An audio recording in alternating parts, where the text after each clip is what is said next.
we'll guide you through how to zoom out in DaVinci Resolve. If you find this helpful, consider subscribing and liking the video. First, open DaVinci Resolve on your desktop and navigate to the Edit page by clicking on the Edit tab at the bottom of the screen. Once you're in the Edit page, look for the timeline where your video clips are. You need to click on the clip you want to zoom out within the timeline to select it. After selecting the clip, go to the Inspector panel on the right side of the screen. If the Inspector panel isn't visible, you can make it appear by clicking on the Inspector button at the top right corner.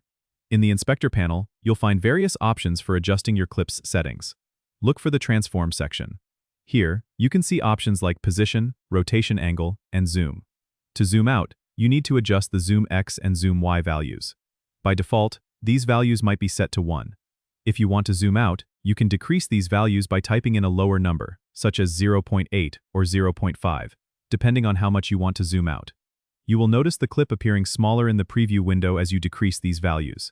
If you need to adjust the position after zooming out, you can use the Position X and Position Y sliders to center your clip as desired. Once you're satisfied with the zoom level and positioning, make sure to play back your video to see how it looks. And that's it. You've successfully zoomed out in DaVinci Resolve. Don't forget to subscribe and comment if this helped you out.